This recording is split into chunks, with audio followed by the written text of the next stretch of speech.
Mi doctor nang e mi trainer bisami ko e músculo di mi loma me ste sosiego e nan aconsejami para no hunga e ni train golf Tiger Woods avisa in conferenza di prensa mi ta desapunta come nota clapa un torneo na e tampoco forma parte del team di Ryder Cup pero lo mitad una banda apoyando el team americano. Por último, Tiger avisa mi lo no regresar por Merco e World Challenge Cup que toma lugar de 4 para 7 de diciembre na Orlando, que me toma un buen sosiego.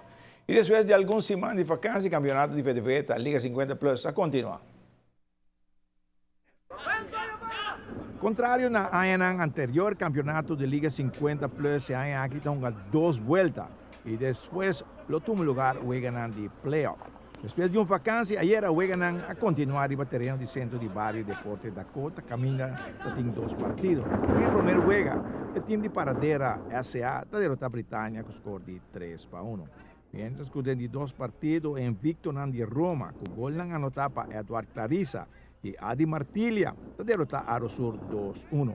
Así, el team de Dakota a Roma está siguiendo en primer lugar.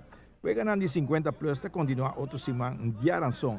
Mientras que ya sabrá ahora, riba terreno de RCA, está como se juegan de Playoff Liga 40 Plus, donde lo tiene 4 partidos. Directiva de FedVeta está invitada a mantener de bom futebol para presenciar el juegan que está começando para 5 da tarde con el primer partido. Certo, juegan de FedVeta, pero el Mundial de Básquetbol está começando 30 de agosto, seguro sea poco bom basquetebol, mira. Seguro que sí, esto es interesante para con el talento no trabajar juntos, ¿no? Sí, sí, sí. Ese también es un reto, ¿no? Ese es el reto, sí, sí, sí.